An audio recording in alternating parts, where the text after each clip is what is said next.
Welcome to star kitchen சமையல். இன்றைக்கி நம்ம பார்க்க போகிறது ரொம்பவே யூஸ்ஃபுல்லான ஒரு ரெசிபி தாங்க பார்க்க போகிறோம். அதை பார்க்குறதுக்கு முன்னாடி நம்ம சேனல் லைக் பண்ணுங்கள், ஷேர் பண்ணுங்கள், கமெண்ட் பண்ணுங்கள், சப்ஸ்கிரைப் பண்ணுங்கள். இருக்கிற பெல் பட்டனையும் ப்ரெஸ் பண்ண மறக்காதீங்க. இன்றைக்கி நம்ம பார்க்கக்கூடிய ரெசிபி பார்த்திங்கன்னா, இன்ஸ்டன்ட் இட்லி மாவு ஹோம்மேடாக வீட்லேயே நம்ம எப்படி செய்யலான்னு பார்க்க போகிறோம். ரொம்பவே சாஃப்டான இட்லி தோசை நம்மளுக்கு கிடைக்கும். இப்போ அதை எப்படி செய்யலான்னு பார்க்கலாம். இப்போ பார்த்திங்கன்னா, நான் 1 கிலோ அளவுக்கு இட்லி அரிசி எடுத்திருக்கேன். அதாவது கப்பில் பார்த்திங்கன்னா ஒரு 4 கப் அளவுக்கு இட்லி அரிசி எடுத்திருக்கேன்.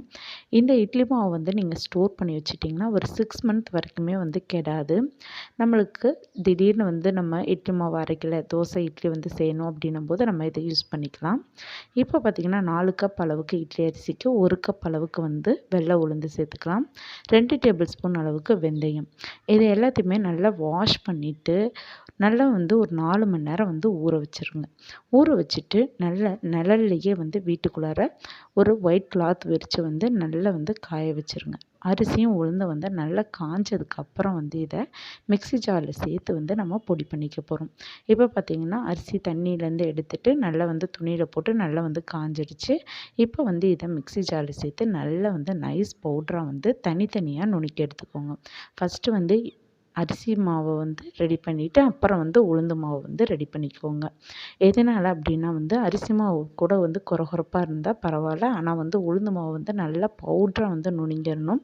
அதனால் தனித்தனியாக நம்ம நுணுக்கி எடுத்து வச்சுக்கலாம். அதே மாதிரியே உளுந்து மாவு நுணுக்குனதுக்கப்புறம் ஒரு தடவை சலிச்சு எடுத்துக்கோங்க. சலிச்சு எடுத்துக்கிட்டிங்க அப்படின்னா நல்லா சாஃப்டாக இருக்கும். கொரகொரப்பே இல்லாமல் நம்மளுக்கு நல்ல சாஃப்டான உளுந்து மாவு கிடைக்கும். இப்போ பார்த்திங்கன்னா நம்ம உளுந்தையும் அரைச்சி எடுத்துட்டோம். உளுந்து மாவு மட்டும் சலிச்சு எடுத்துக்கோங்க. இதை நம்ம அரைச்சி வச்சுருக்கக்கூடிய அரிசி மாவில் சேர்த்து நல்லா மிக்ஸ் பண்ணி விட்டுருங்க. நல்லா மிக்ஸ் பண்ணி விட்டிங்கன்னா தான் அரிசி மாவும் உளுந்து மாவும் நல்லா ஒன்று சேரும். இதை ஏர்டைட் பாக்ஸில் எடுத்து வச்சுக்கோங்க. உங்களுக்கு எந்த அளவுக்கு இட்லி தோசை தேவையோ அந்த அளவுக்கு நம்ம மாவு எடுத்து கரைச்சி வச்சோம்னா நம்மளுடைய இட்லி மாவு ரெடி ஆயிரும். இப்போ பார்த்திங்கன்னா நான் ஒரு 2 கப் அளவுக்கு நம்ம ரெடி பண்ணி வச்சுருக்கக்கூடிய ஹோம்மேட் இட்லி மாவு எடுத்து வச்சுருக்கேன். இதுக்கு பார்த்திங்கன்னா இப்போ சிறிதளவு உப்பு சேர்த்துக்கலாம். சேர்த்துட்டு நல்லா மிக்ஸ் பண்ணி விட்டுட்டு தண்ணி ஊற்றி நல்லா மிக்ஸ் பண்ணி விட்டுருங்க. இப்போ நம்ம இட்லி ஊற்றுறதா இருந்தால் மட்டும் நீங்கள் இதில் ஒரு கைப்பிடி அளவுக்கு வடித்த சாதம் எடுத்துட்டு அதை மிக்ஸி ஜாரில் கிரைண்ட் பண்ணி பேஸ்ட்டாக எடுத்துட்டு அதை நம்ம அரைச்சி வச்சுருக்கக்கூடிய மாவில் சேர்த்து நல்லா மிக்ஸ் பண்ணி விட்டுட்டு புளிக்க வைக்கலாம். அப்படி உங்கள்கிட்ட சாதம் இல்லை அப்படின்னா நீங்கள் வெள்ளை அவல் எடுத்துக்கலாம். ஒரு 5 நிமிட்ஸ் தண்ணியில் ஊற வச்சுட்டு மிக்ஸி ஜாரில் அரைச்சும் சேர்த்துக்கலாம். எதனால் இதை சேர்த்தா தான் இட்லி வருமா அப்படின்னா அப்படிலாம் கிடையாது. ஆனால் நல்ல ஒரு சாஃப்ட்னஸ் கொடுக்கும் அப்படின்றனால மட்டும் நம்ம இதை சேர்க்குறோம். விருப்பம் இருந்தால் நீங்கள் சேர்க்கலாம். அப்படி இல்லைன்னா சேர்க்காம கூட நீங்கள் இட்லி ஊற்றினீங்கன்னாவும் நல்லா தான் வரும். இட்லி நல்லா தண்ணி ஊற்றி மிக்ஸ் பண்ணி விட்டுக்கோங்க. ரெடி பண்ணுவோமோ அதே பதத்துக்கு நல்லா மிக்ஸ் பண்ணி விட்டுட்டு ஒரு லிட் போட்டு மூடி வச்சுருங்க. ஒரு 8 மணி நேரம் நல்லா புளிச்சதுக்கப்புறம் நம்ம எடுத்து பார்த்தோம் அப்படின்னா நம்ம நார்மலாக எப்படி இட்லி மாவு அரட்டி வச்சுருப்போமோ அதே மாதிரியே நல்லா புளிச்சு வந்திருக்கும். ராத்திரி நீங்கள் இதை மிக்ஸ் பண்ணி வச்சுட்டு படுத்தீங்க அப்படின்னா காலையில் நம்மளுடைய இட்லி மாவு ரெடி ஆயிரும். அதே ஆஃபீஸ்க்கு வேலைக்கு போகிறவங்க வேலைக்கு போகிறதுக்கு முன்னாடி இதை மிக்ஸ் பண்ணி வச்சுட்டு போனீங்க அப்படின்னா வரும்போது நம்மளுடைய இட்லி மாவு ரெடி ஆயிரும்.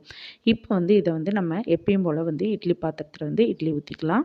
இப்போ பார்த்திங்கன்னா நான் இதில் கொஞ்சம் நெய் தடவிட்டு இட்லி ஊற்றுறேன். நீங்கள் துணி போட்டு இட்லி ஊற்றுறீங்க அப்படின்னாவும் அதே மாதிரியே ஊற்றிக்கலாம்.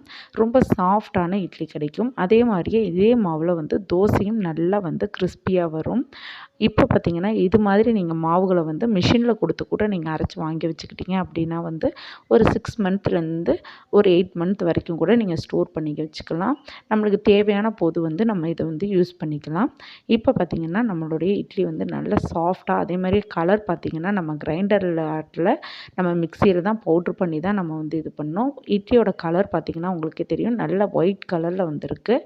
நல்ல சாஃப்டாகவும் இருக்குது. கண்டிப்பாக இந்த ரெசிபி பேச்சுலர்ஸ்க்கும் ஹெல்ப்ஃபுல்லாக இருக்கும். அதே மாதிரி ஒர்க் பண்ணுறவங்களுக்கும் ரொம்ப ஹெல்ப்ஃபுல்லாக இருக்கும்னு நினைக்கிறேன். கண்டிப்பாக இந்த ரெசிபியை நீங்கள் வீட்டில் செஞ்சு பார்த்தீங்க அப்படின்னா உங்களுக்கே தெரியும். கண்டிப்பாக இந்த ரெசிபியை ட்ரை பண்ணி பாருங்கள். ட்ரை பண்ணி பார்த்துட்டு உங்கள் ஃபீட்பேக் கமெண்ட்ஸை சொல்லுங்கள். தேங்க்யூ.